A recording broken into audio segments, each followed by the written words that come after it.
मंडळी, लग्नानंतर होईलच प्रेम या मालिकेचा आजचा म्हणजेच 27 जानेवारीचा हा रिव्ह्यू तुम्ही ऐकत आहात. प्रेक्षकांनो, काल 26 जानेवारीच्या दिवशी माझ्या मुलीचा कार्यक्रम होता. मला तिथून यायला खूप उशीर झाला आणि मला रिव्ह्यू देताच आला नाही. कालचा भाग त्यांनी छान दाखवला होता. रम्याने स्वतःला प्रेझेंट केलंय पार्थ समोर, पण कालचा भाग पाहिल्यावर जरा पार्थचा राग आलाय बरं का प्रेक्षकांनो मला. का ते सांगते पुढे. आता या वसू आत्या त्या विक्रमला म्हणजे पार्थच्या बाबाला म्हणत असतात, काय करूयात विक्रम, सांग ना. अरे बघ ना, पार्थ सुद्धा रम्यावरती विश्वास दाखवतोय ना. बोल रे विक्रम, काय करायचं. विक्रम म्हणतात, जा दोघी तुमच्या रूम मध्ये जा. लगेच वसू आत्या म्हणतात, काय रे विक्रम, असं का वागतो आमच्याशी. कोणीतरी कधीतरी माझ्या रम्याचा विचार करा.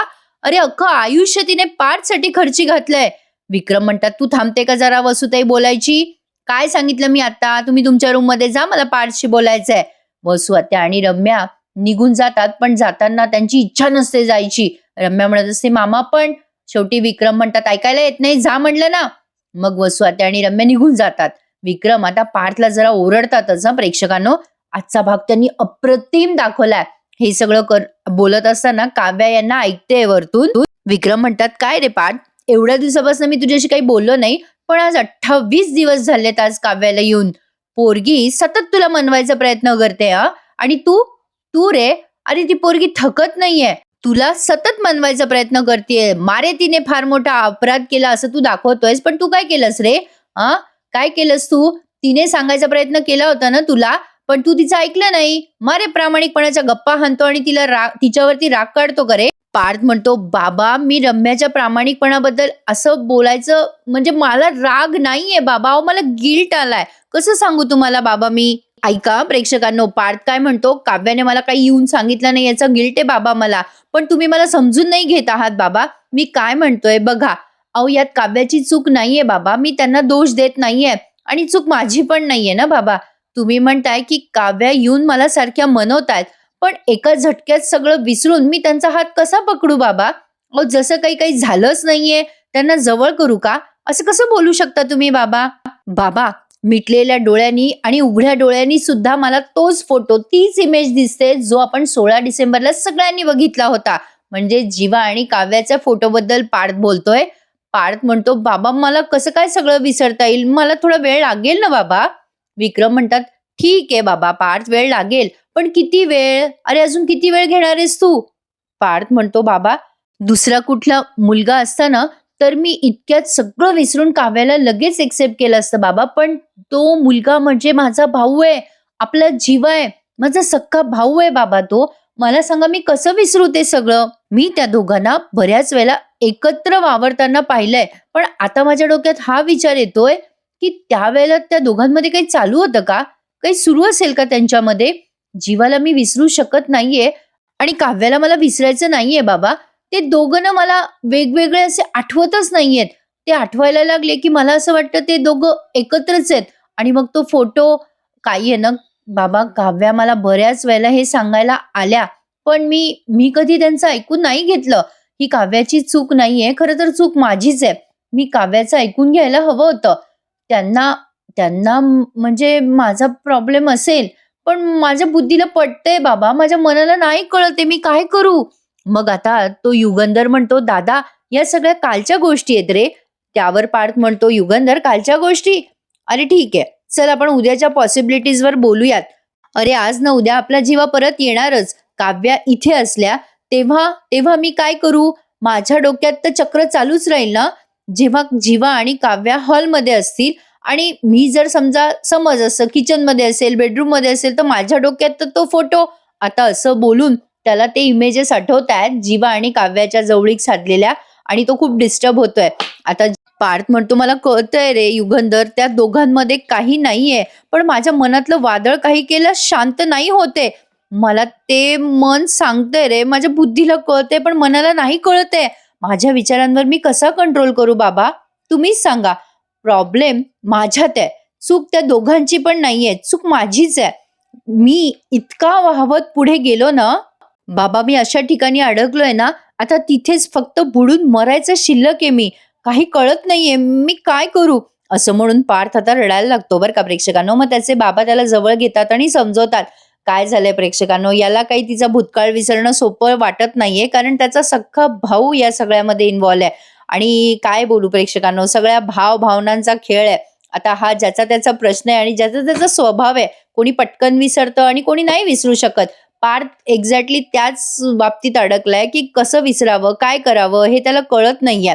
असो, फारच कॉम्प्लिकेटेड विषय आहे प्रेक्षकांनो, मी तुम्हाला परवाच सांगितलं होतं. पण या सगळ्या भानगडीमध्ये या काव्याला बिचारीला खूप सफर करावं लागतंय आणि एक्झॅक्टली जीवाचं पण तसंच आहे. काव्या हे सगळं ऐकते आणि खूप रडते. आता तिला पण कळेना, की नेमकं पार्थच्या हृदयात शिरावं तर शिरावं कसं? आणि त्याला या सगळ्या गोष्टी कशा विसरायला लावाव्यात, हे आता काव्या विचार करतीये. आता ते पार्थचं बोलणं ऐकून तिला खूप रडायला आलं असं त्यांनी दाखवलंय. आता पुढचा सीन घेतलाय त्यांनी जीवाचा. आणि प्रेक्षकांनो, आता जीवाच्या हातात फक्त 2 ते 3 दिवस शिल्लक आहे असं त्यांनी आज दाखवलंय. आता या 2 ते 3 दिवसामध्ये जीवा नंदिनीला कसा मनवतोय आता बघूयात. म्हणजे नंदिनीची आणि त्याची गाडी आली आहे बरं का ट्रॅकवर प्रेक्षकांनो. आज तर त्यांनी दाखवलंय बाबा तसं. प्रत्येक भाग अतिशय युनिक आणि काहीतरी नवीन घेऊन येतो. काल ना मला दिवसभर वाईट वाटत होतं प्रेक्षकांनो, की मला रिव्ह्यू देता आला नाही. मला तिथून यायलाच 11:30 वाजले आणि घरातलं सगळं माझं बाकी होतं. काय सांगू तुम्हाला. कधी कधी ना अशा अडचणी येतात आणि त्यावर आपण काही करू शकत नाही. आपल्या हातात नसतात त्या गोष्टी. तर असो, कालचा दिवस थोडा फॅमिलीसाठी राखून ठेवला असं म्हणायला हरकत नाहीये. तर आता काव्या रडते आणि मग पुढचा सीन घेतलाय जीवा आणि त्याच्या सासूबाईचा. आता जीवाला बरं करून आणलंय नंदिनीने आणि तिच्या वडिलांची पण बरीच हुज्जत घातली. आता तो घरात आलाय, जेवण खावण करतो तो. आता जीवा म्हणत असतो सासूला, सासूबाई तुमची पोरगी काय रिक्षा चालवते. मला तिची रिक्षा चालवायची पद्धत बघून असं वाटलं रोज भाडी मारते की काय, म्हणजे रोज ही पॅसेंजर घेऊन जाते, अशी गंमत केली त्याने. आता जीवाला थोडा त्रास होत असतो.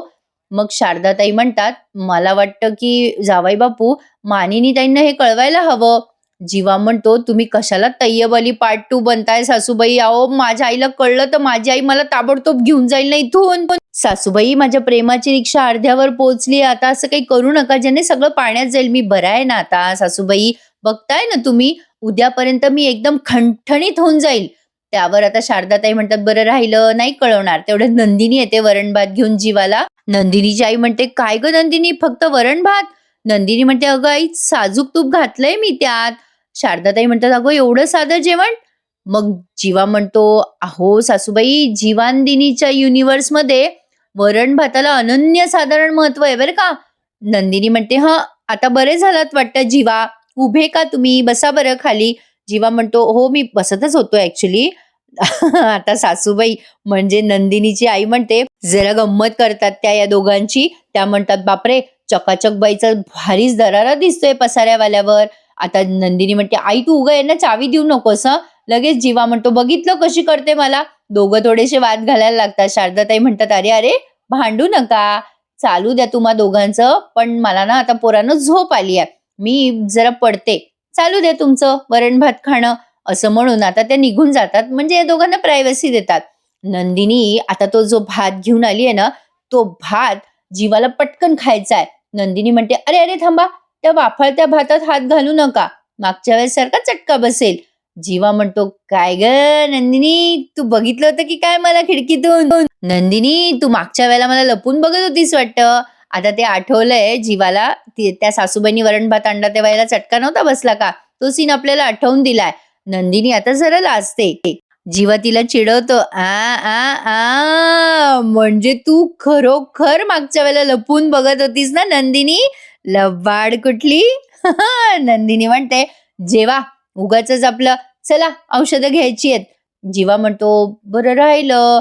पण आता जरा चेहरा नाराज करतो बरं का. नंदिनी म्हणते, काय झालं तुम्हाला. जीवा म्हणतो, नंदिनी मला ना स्वतःहून खावंसच वाटत नाहीये, हा जरा लाडात आलाय. नंदिनी म्हणते, असं कसं, थोडं खावं लागेल ना, औषधं घ्यायची आहेत तुम्हाला. जीवा म्हणतो, अगं हो खायचंय मला, पण ॲलर्जीमुळे ना माझा हात हालतच नाहीये. हे बघ हे बघ, कुठे कुठे उचलतोय का माझा हात. नंदिनी म्हणते, मग दुसऱ्या हाताने जेवा. जीवा म्हणतो, हो ग करेक्ट आहे तुझं नंदिनी, माझ्या डोक्यात आला दुसरा विचार. हा हात चालत नाही तर या हाताने जेवूया. पण अगं बघ ना, हा हात तर असं इतकंच हलतोय बघ, इतकूसा. अगं एवढा न एवढा हल्ला पाहिजे ना असं भात खायला. म्हणजे तो दाखवतोय बरं का प्रेक्षकांना हलवून, पण तरी त्याचा हात हलत नाहीये. म्हंटल ना मगाशी जरा लाडात आलाय. नंदिनी म्हणते, मग आता काय करायचंय. जीवा म्हणतो, अगं तू खाऊ घाल ना मला. नंदिनी म्हणते, मी? जीवा म्हणतो, असं काय करतोय? आजारपणात जरा लाड करावे ग माणसाचे. अगं, आजारपणात कसं असं भरवलं ना बायकोने तर आयुष्य गोड वाटायला लागतं. नंदिनी म्हणते, बरं राहिलं आता. मला सगळं कळतं बरं. आणा इकडे ती ताटली. आता जीवा म्हणतो, बापरे! कळाली ग पोटामध्ये. अशी गंमत करतो तिची. आता नंदिनी एक एक घास त्याला खाऊ घालते.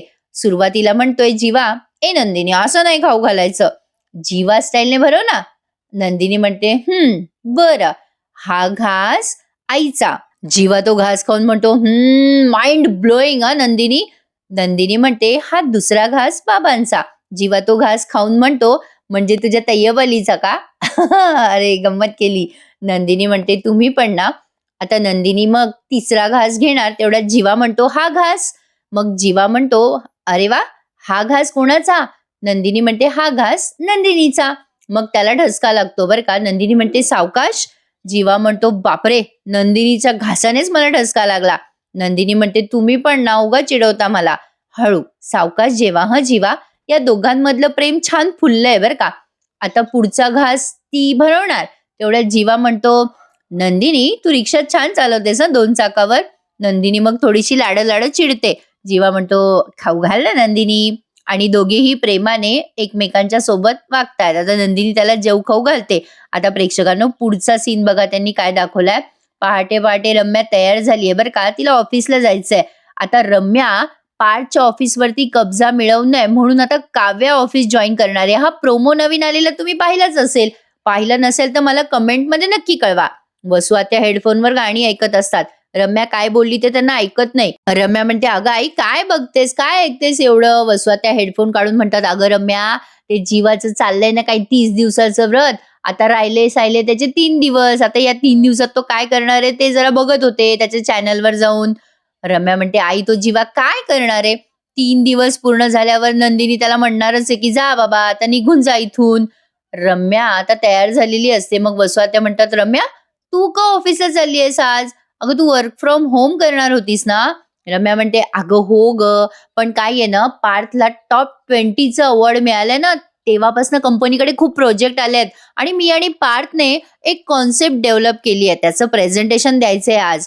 आता तू बघच आई, मी पार्थला कसं इम्प्रेस करते ते. वसू आत्या म्हणतात, काव्या असताना तू कसं इम्प्रेस करणार आहे रम्या? रम्या म्हणते, आई होणार, सगळं होणार. अगं तिच्या त्या फडतूस बोक्याचा आता काही उपयोग होणार नाहीये. अगं कारण पार्थ आता घरात नसणारच आहे. या सगळ्या कामामुळे आता तो घरात कमी आणि माझ्यासोबत ऑफिसमध्ये जास्त असेल. वसू आत्या म्हणतात, हा खरंय. रम्या म्हणते, आई तसंही त्या काव्याकडे किती दिवस शिल्लक आहेत. आता तिचा आणि पार्थचा डिवोर्स कन्फर्म आहे बघ तू. वसू आत्या आणि रम्या आता हसायला लागतात. रम्या म्हणते, चल मी आलेच असं म्हणून ती पार्थला भेटायला जाते. पण आता बघा पुढच्या सीन मध्ये आपण बघतोय की पार्थ फायनली ऑफिसला जायला निघालाय. आता युगंधर त्याच्या हॉस्टेलवर जायला निघालाय. पार्थ फोनवर बोलत असतो तेवढ्यात युगंधर त्याच्या रूम मध्ये येतो. पार्थ त्याचं फोनवरचं बोलणं पूर्ण करून फोन ठेवून देतो आणि युगंधरला म्हणतो, काय रे बाबा झाली का तयारी सगळी? सगळ्यांना भेटलास का? सगळ्यांचे आशीर्वाद घेतलेस का? युगंधर म्हणतो असो, हो हो दादा मी सगळ्यांना भेटलो, आशीर्वाद पण घेतले आणि आवर्जून माझ्या काव्या वहिनीला भेटून आलोय. पार्थचा आता लगेच चेहरा उतरतो. युगंधर त्याला जाता जाता समजवतो. छोटा भाऊ असून पण समजदार दाखवलाय त्यांनी युगंधर. युगंधर म्हणतो, दादा बस ना माझ्या जवळ, मला जरा तुझ्याशी बोलायचंय. पार्थ त्याच्या जवळ बसतो. युगंधर त्याला म्हणतो, दादा ऐक, वहिनी ना आपली खूप बदलली आहे. अरे बघ ना ती किती एफर्ट घेते तुझ्यासाठी. लग्नाआधीची आणि लग्नानंतरची चिडचिड करणारी वहिनी, पण आता बघ जगाशी भांडते ती तुझ्यासाठी. जमीन आसमानचा फरक आहे रे तेव्हा आणि आता मध्ये. आधीची मुलगी कोणीतरी वेगळी होती रे. तुझं आसपास होणं तिला सहन नव्हतं होत आधी, ती सहन नव्हती करत, पण आता. पार्थ म्हणतो, आता काय युगंधर? आता युगंधर म्हणतो, दादा आता ही मुलगी तुझं नसणं सहन करते रे. अरे तिला आता तुझं नसणं सहन होत नाहीये दादा. अरे बघ ना आपण मुलं असेच असतो. म्हणजे आपली एक्स जर आपल्याकडे परत आली ना तर आपला इगो सुखावतो, पण ही तर तुझी बायको आहे यार. पार्थ म्हणतो, काय म्हणलास युगंधर? तुला काय वाटतंय की मी हे सगळं इगो पायी करतोय? युगंधर म्हणतो, सॉरी रे दादा, मला असं म्हणायचं नव्हतं, पण छोटा भाऊ म्हणून मला तुला फक्त एवढंच सांगायचंय, तू हे स्लो फीड सगळं बंद कर यार तुझं. नाही म्हणजे खूप कपल्स मी बघितलेत, या कपलचा ट्रॉमा मी म्हणजे अशा लेवलचं बघितलं नाही रे मी ट्रॉमा, आणि खरं खुरं प्रेम पण नव्हतं पाहिलं मी कधी. आधी तू करत होतास वहिनीवर खरं प्रेम, आता वहिनी तुझ्यावर करते. सिच्युएशनशिप मध्ये आणि हे काय तुमचं जे वागणं आहे ते बंद करा यार. सोशल मीडियावरच्या त्या सॉफ्ट टोन सोडा आणि सोशल मीडियावर जा, असं काहीतरी तो म्हणतो त्याला. सोल मध्ये जा. मग तो पार्थ म्हणतोय बाबा ते जेनझी आणि तुझी ती अल्फाची डिक्शनरी तुझ्या तुझ्या भाषेत ठेव बाबा. मला काही ते समजत नाहीये तुझं बोलणं. खरंय प्रेक्षकांनो, मला पण काही कळलं नाही त्या युगंधरचं बोलणं. मग आता युगंधर म्हणतो, दादा ठीक आहे, तुला माझं बोलणं कळत नसेल तर बाबांच्या भाषेत सांगू का? दादा, तुमच्या रिलेशनशिपमध्ये गाडीचे एकच चाक तुम्ही पळवताय. प्रेम आधी तू व्यक्त केलं होतंस ना, आता ती व्यक्त करते. अरे तुम्ही दोन्हीही चाकं एका वेळेला चालू शकता रे बाबा. अरे बघ, तुमची गाडी सुसाट वेगाने धावेलच. थोडक्यात युगंधरला सांगायचंय की बाबा पॅचअप कर. मग शेवटी पार्थ त्याला म्हणतो, युगंधर तुला आता जायचंय ना, तू आता निघ. युगंधर म्हणतो, दादा मी तर जाणारच आहे, पण हे बघ मला तुला एवढंच सांगायचंय की तू काव्या वहिनीवर प्रेम करतोस हे तुलाही माहितीये आणि सगळ्यांनाच माहितीये, पण या रियालिटी पासून तू पळून जाऊ नकोस इतकंच तुला सांगीन. असं म्हणून तो निघतोय. जाता जाता चांगला मोलाचा सल्ला दिलाय त्याने. पण पार्थ मात्र पार्थ हे प्रेक्षकांनो, तो स्लो स्पीडने जाताना युगंधर पार्थला म्हणतो, दादा माझी आठवण काढ हं. आता युगंधर गेल्यानंतर रम्या येते पार्थच्या रूम मध्ये. पार्थला ती म्हणते, चल पार्थ उशीर होतोय आपल्याला, आज क्लायंट्स येणार आहेत. पार्थ काही बोलत नाही. मग रम्या म्हणते, काय झालं रे, कसले विचारत आहोत? पार्थ म्हणतो, तू जा पुढे, मी येतो मागून. रम्या म्हणते, अरे आपण एकत्र जाणार आहोत ना. मग पार्थ म्हणतो, हो ठीक आहे, तू जा गाडीमध्ये बस, मी येतोच मागवून. पार्थ आता कसला विचार करतोय काही कळेना, पण त्याला टेन्शन आलंय. इकडे नंदिनीबाई फोनवर कोणाशी तरी बोलते. तिच्या आनंद निवासचे फंड समाप्त होत आहेत आता, म्हणजे तिच्याकडे पैसा शिल्लक नाहीये. नंदिनी फोनवर बोलत असताना आता शारदाताई जीवासाठी पोहे देतात गुड्डू भैया जवळ. गुड्डू भैया आवाज देतात त्या आणि म्हणतात, गुड्डू भैया अहो जीवांना पोहे द्या. आणि गुड्डूजी, नंदिनीने केलेत बरं का पोहे, अजून हवे असतील तर मला मिस कॉल द्या, मी गपचूप आणून दिला. मग गुड्डू भैया म्हणतात, थँक्यू मालकीनबाई, तुमची माया बघून माझा दिल भरून आला. शारदाताई म्हणतात, लवकर जा गुड्डूजी, तुमच्या मालिकने पाहिलं तर वाट लागेल. मग गुड्डू पोहे घेऊन जातो मागच्या दाराने. आणि मग इकडे जीवा काहीतरी काम करत असतो लॅपटॉपवर. बऱ्याच दिवसांनी जीवा काम करताना दाखवलाय. गुड्डू भैया येतात आणि म्हणतात, जीवा भैया काम वाम छोडा आणि गरमागरम पोहा खाऊन घ्या. जीवा म्हणतो, अरे पोह्यापेक्षा माझं काम महत्वाचं आहे गुड्ड्या. गुड्डू म्हणतो, अच्छा ठीक आहे, मग हा पोहा मीच खाबून घेतो. जीवा म्हणतो, घे घे खाबून घे. गुड्डू म्हणतो, नंदिनी भाऊजीने बनवलाय. गुड्डू असं बोलल्या बोलल्या जीवा म्हणतो, काय काय आहे वांग्या, अरे मला दे ते पोहे आणि इकडे. पण नेमकी गडबड झाली आहे बरं का. गुड्डू म्हणतो, जीवा भैया तुमचं तर जरुरी काम होतं ना. जीवा म्हणतो, अरे माझ्या बायकोच्या हातच्या पोह्यापेक्षा दुसरं काही महत्वाचं आहे का? येडा आहेस का? आता ते पोहे तो खातो, पण पोह्यामध्ये नंदिनीबाई मीठ विसरल्यात टाकायला. एक घास खाल्ल्यानंतर जीवाला कळतं की नंदिनी मीठ घालायला विसरली आहे. पण आता बघा प्रेक्षकांनो, शेवटचे सीन आहेत. रम्या आता ऑफिसमध्ये पोहोचली आहे आणि पार्थ सुद्धा. आता त्यांची मीटिंग चालू आहे असं त्यांनी सीन दाखवलाय. आजचा रिव्ह्यू तुम्हाला आवडला असेल माझ्या आवाजात ऐकायला तर लाईक करायला नक्की विसरू नका प्रेक्षकांनो. आता आपले सबस्क्रायबर पण पूर्ण होत आले. थोडे सबस्क्रायबर शिल्लक आहेत 1 लाखाची फॅमिली व्हायला. आता रम्या तिथे मीटिंग मध्ये तिचा एक प्लॅन सांगते. ते घरं वगैरे बांधतात ना, मग आपण असं असं घर बांधूया. या घराला मी सिक्सर असं नाव दिलंय प्रोजेक्टला. आणि सिक्सर म्हणजे थोडं क्रिकेटचा फील येईल. मग तिने जे कॉमन बिल्डर लोक बांधतात ना तशाच टाइप मध्ये एक आयडिया सांगितली आहे की घरामध्ये स्विमिंग पूल असेल, पूजा घर असेल, 6 मेन कॅची गोष्टी असतील, असं बरंच तिचा प्लॅन ती समजवत असते क्लायंट्सला. मिनी थिएटर असेल, ओपन टेरेस कॅफे असेल आणि वर्क फ्रॉम होम साठी एक सेपरेट रूम असेल. अशा 6 महत्वाच्या गोष्टी असणार आहेत. कस्टमरला ह्या नक्कीच प्रोजेक्टमध्ये घर विकत घ्यायला भाग पाडतील. मग ते क्लायंट असतात त्यांना ते आवडलेलं नाहीये. ते म्हणतात की आम्हाला काही एवढं आवडलं नाहीये बरं का. पार्थ म्हणतो, का हा सिक्सर प्रोजेक्ट तुम्हाला आवडला नाही? मग त्या क्लायंटने रम्याला सांगितलंय, मॅडम तुम्ही हे जे काही सांगताय ते तर आजकाल सगळ्याच बिल्डिंगमध्ये, पण यात वेगळेपण काय आहे? पार्थ म्हणतो, तुम्हाला काय वेगळेपण हवंय? मग ते क्लायंट म्हणतात, आम्हाला काहीतरी वेगळेपण हवंय, कारण हे प्रोजेक्ट तुमच्या म्हणजे देशमुख टॉप 20 आर्किटेक्ट पैकी एक आहे ना, मग तुमच्या आयडिया काहीतरी युनिक असायला हव्या. मिस्टर पार्थ, यामध्ये काहीतरी मिसिंग आहे बरं का, काहीतरी मिसिंग आहे. हे तुम्हाला आम्हाला प्रोव्हाइड करावंच लागेल. आता पार्थला टेन्शन आलंय की काय प्रोव्हाइड करायचं यांना. आता थोडक्यात हा सीन यासाठी दाखवलाय की काव्या ते सगळं कम्प्लीट करते. इकडे नंदिनी तिच्या बाबाला म्हणते, "बाबा आय एम सो सॉरी, मी जरा मीठ घालायचं विसरले." मग तिचे बाबा म्हणतात, "हरकत नाही बेटा, राहू दे." "काय गं नंदिनी, काय झालंय बेटा? एवढी टेन्शनमध्ये दिसते." नंदिनी म्हणते, "नाही, नाही बाबा तसं काही नाही. वाढू का तुम्हाला पोहे?" मग ते म्हणतात, "बस बरं बेटा, मला बोलायचंय तुझ्याशी." नंदिनीला ते विचारतात, "तुझ्या डोक्यात नेमकं काय चाललंय नंदिनी? काही टेन्शन आहे का तुला?" नंदिनी म्हणते, "नाही हो बाबा, कुठे काय?" मग तिचे वडील म्हणतात, "नाही, तुझ्या चेहऱ्यावर दिसतंय. बोल मोकळेपणाने." नंदिनी म्हणते, "बाबा अहो आनंद निवास मधले सगळे फंड संपून गेलेत. 5,00,000च्या फंडची मला गरज आहे. पैशाची जमवाजमव कुठून करावी कळत नाहीये. फंडिंग वाचून अडून राहतात सगळी कामं. आजच्या आज पैसे नाही जमा झाले तर मला माझ्या एफ-डी तोडाव्या लागतील." मग तिचे वडील म्हणतात, "बेटा तू नको तुझे फंड वगैरे हे करू, मी तुला चेक देतो." नंदिनी म्हणत असते, "नको बाबा." मग लगेच शारदाताई येतात आणि म्हणतात, "नंदिनी कशाला काळजी करतेस? अगं जमतील पैसे. नाही जमले तर जीवाला सांग, ते करतील काहीतरी." तेवढ्यात नंदिनीचे वडील चिडून म्हणतात, "त्या टोणग्याकडनं एकही पैसा घ्यायचा नाहीये. नंदिनी मी देतो तुला पैसे. त्या जीवाकडून पैसे घेऊ नकोस." नंदिनी म्हणते, "मला आपल्या घरातल्या व्यक्तीकडून किंवा माझ्या माणसांकडनं कुठलीच मदत नकोय बाबा. I am sorry. म्हणजे खरंच नकोय." मग आता लगेच नंदिनीचे वडील शारदाताईंना तिथून पाठवतात. "तू जा बरं शारदा, मला चहा घेऊन ये." जीवाने आता ते नंदिनीचं आणि तिच्या वडिलांचं बोलणं ऐकलंय चोरून-चोरून खिडकीतून. तो आता विचार करतो, "नंदिनी, तुला तुझ्या माणसांकडनं फंड्स नकोय ना? आता बघ मी काय करतो ते." असं म्हणतोय तो आणि एपिसोड आज इथेच संपून जातोय. आता पुढच्या भागात आपल्याला दिसणार आहे, काव्या तिथे येते मीटिंगमध्ये आणि म्हणते, "मी पूर्ण करते ना पार्थ देशमुखांचं राहिलेलं आयुष्य आणि त्यांचा प्रोजेक्ट सुद्धा." पार्थ काव्यावर इम्प्रेस होतो आणि म्हणतो, "बोला ना काव्या, कसं पूर्ण करणार आहात तुम्ही हे सगळं? बघूयात." आता काव्याने नवीन काय आयडियाची कल्पना आणली आहे, पण जीवाने मात्र मस्त आयडिया केली आहे. झाले जीवाचे 1,00,000 फॉलोवर झाले सुद्धा, आपल्या चॅनलचे अजून नाही झाले.